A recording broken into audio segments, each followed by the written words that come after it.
Stop! Don't touch her! While out shopping, I checked the baby monitor app on my phone and saw a strange woman trying to pick up and take away my daughter. There, next to the crib, my husband was blissfully napping. Wake up, you! I was drenched in sweat and couldn't help but shout, even though I knew he couldn't hear me. I had left my 3-month-old daughter in my husband's care while I went shopping. While he had happily agreed to watch her, he ended up taking a nap instead of actually taking care of our daughter. I regretted trusting him in that moment, but it was too late. Frantically, I called my husband while preparing to rush to the police, but then, what caught my eye was an unbelievable sight. I'm Aria, a 35-year-old elementary school teacher. My husband, also 35, is a high school sweetheart who now runs his own business. After years of fertility treatments, we were finally blessed with our daughter, Mary. He would always gaze at her and say, "She's so cute," clearly delighted. Although he never took care of her, I had some time off for parental leave and felt content and happy. Before Mary was born, we had grown apart. My husband was a workaholic, often coming home late and working on his days off. I was also busy, and despite wanting to come home early, would often return after dark due to grading tests and preparing for the next day's lessons. Slowly, his attitude and words towards me became colder. "Sometimes I come home early, and you're not here. There's no dinner, and the house is a mess. What's the point of us being married?" "I'm sorry. I've been busy with work." "You're the wife. Act like it. This isn't a relaxing home." Even though we both work, he thinks housework is my job and never lifts a finger to help. So there I was, doing all the cooking and laundry, no matter how tired I was. I refrained from asking to help because I knew he wouldn't budge. I felt emotionally distanced from my husband and was left with a lingering sense of discontent. However, having a child changed my husband. He started to come home early just to see our daughter's face. "Isn't she adorable? She's got a beautiful face, just like me." "You wish." I chuckled. Yet thanks to our daughter, I began to feel that our relationship might be on the mend. Mind you, he was still glued to his phone, constantly checking it. "Hey, do you really need to take your phone even to the bathroom and shower?" "Well, work's been going great, and clients keep reaching out." "I know what it's like to bring work home. Just take care of yourself, okay?" I was genuinely worried for his health, but I never imagined what would happen next. On a day off, as I was busy with household chores, my husband unexpectedly made a kind offer. "Look, I know you're swamped every day. I'm off today, so why don't I take care of Mary? Go out with your friends, have some tea, and relax." "Really? Thanks." I was pleasantly surprised by his sudden gesture and gladly prepared to enjoy my long-awaited time alone. I felt happy thinking he was returning to the thoughtful man I'd married. Shopping in the bustling downtown area, dressed to the nines, I suddenly found myself worried about our daughter. After all, I hadn't been apart from her for a single moment since she was born. Now is the perfect time to use this. I pulled out my phone and accessed a certain app. You see, I had installed a baby monitor camera in the house for just this kind of moment. The camera's footage and audio gets sent directly to my phone in real time. I've told my husband about this camera setup a while ago, but he might have forgotten since he really didn't pay attention. What do we have here?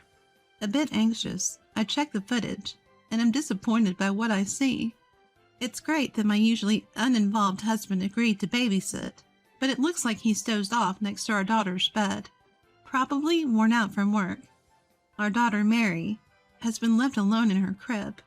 Well, he's completely dropped the ball, but the kid seems content, so it's okay for now. Just as I sighed in resignation, I witnessed something shocking.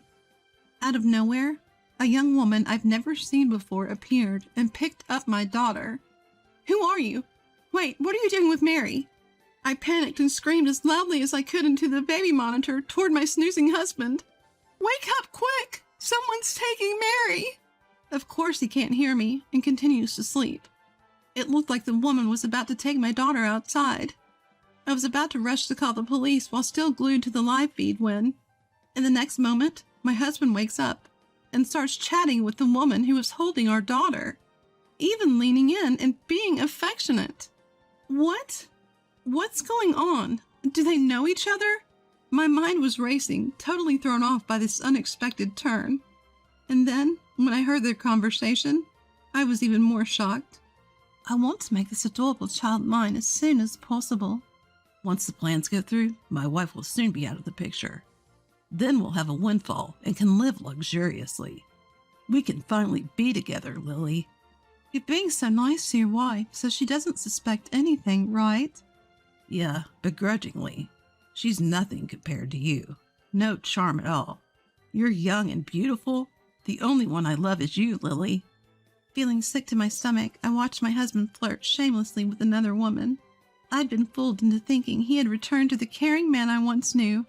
My husband and Lily were meticulously plotting against me, unaware that I was listening.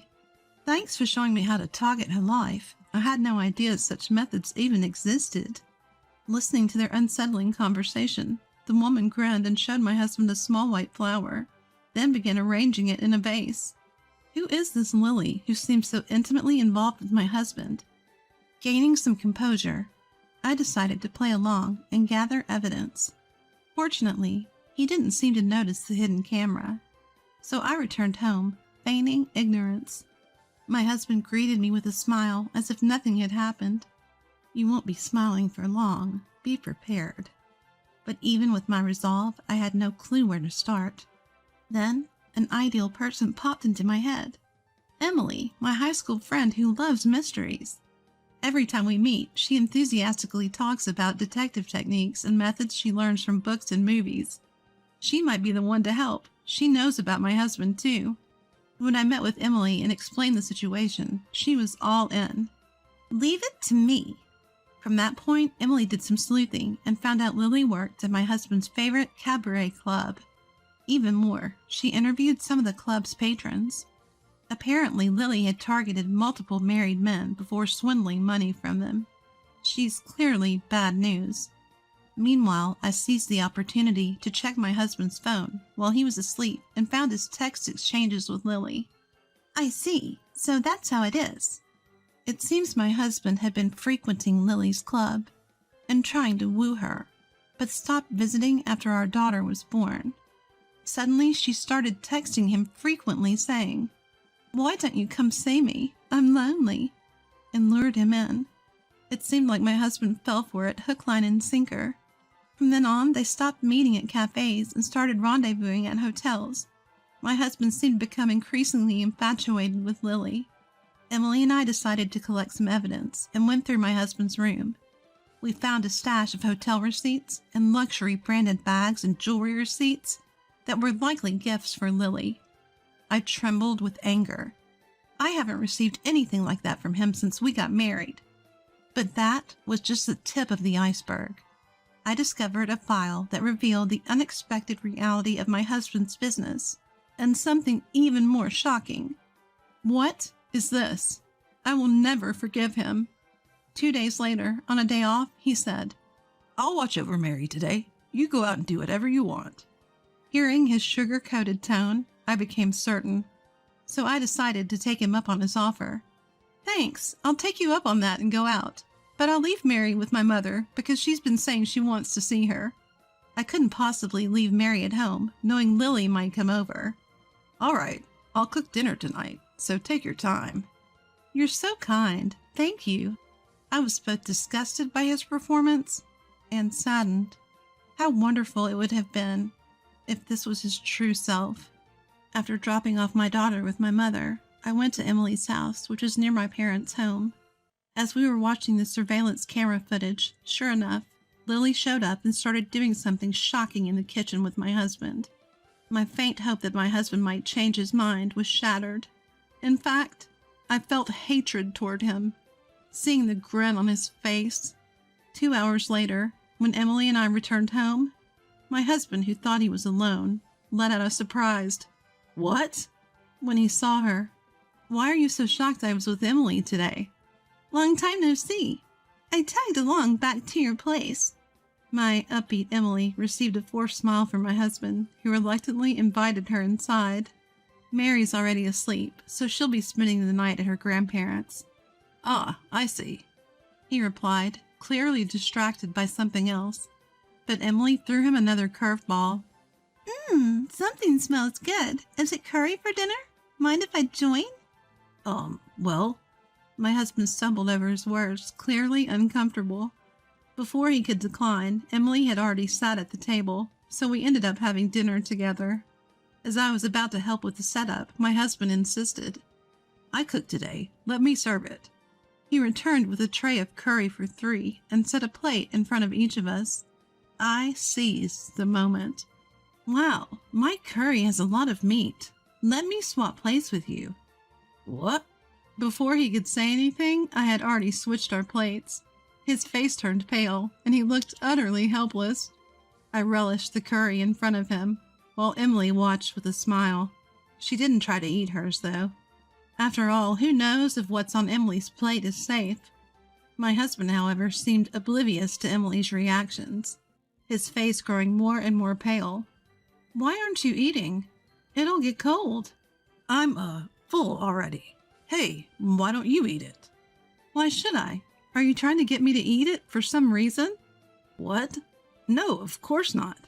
Then take a bite. You made it yourself after all. I said I don't want to eat it.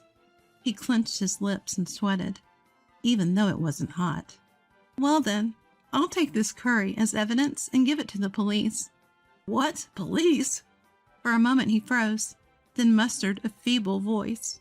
I just don't feel like eating it because my stomach's off. If there's nothing wrong, then you shouldn't mind it being given to the police, right? At that instant, he slammed the table, about to lunge at me, but then noticed Emily and stopped. Police? What are you accusing me of? I thrust before him pictures of files documenting his company's poor financial status. Your company's doing bad, huh? It could go under any day now. How did you find that? I found it in your study. Planning to make me the fall guy to save your company. How awful. What are you talking about? There's no way I'd do such a thing. My husband still seemed to be playing dumb. He turned towards Emily and exaggeratedly shrugged his shoulders. Listen, Emily, my wife here has been really paranoid lately. I'm actually worried she might be ill. Me trying to kill my own wife? Ridiculous. Oh, so you're still pretending, huh?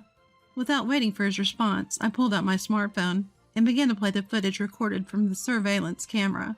There he was, my husband and Lily, both beaming as they began to make curry together. They took some of the curry from the large pot and transferred it into a smaller one, into which they added the juice of a white flower known for its toxic properties. Their entire conversation about trying to get rid of me had been perfectly captured as well. And look what I found in your study, I said, throwing onto the table a $100,000 life insurance policy taken out on me. My life seems to be quite valuable, doesn't it? This is... I was hoping you'd have second thoughts. But too bad. I have all the evidence I need, so it's over to the police now. His eyes widened and his lips trembled, finally seeming to accept that he couldn't deceive me any longer. He broke down and deeply apologized. I'm sorry. It was a momentary lapse. Forgive me. Why would I? You cheated on me and even plotted to kill me. I was influenced by Lily. I never really intended to. And things at work haven't been going well, so I just... It's too late. I've already reported you to the police. They should be here soon. Please wait. I'll do whatever you say. Just don't call the police. In truth, I had secretly reported him to the police while he was serving the curry. If he had had second thoughts and decided not to go through with poisoning me, I might have reconsidered calling the cops. That thought was still lingering in my mind. Unfortunately, my husband chose his affair and money over me. As he was being led away by the police, he pathetically cried out, I did nothing wrong. Help me.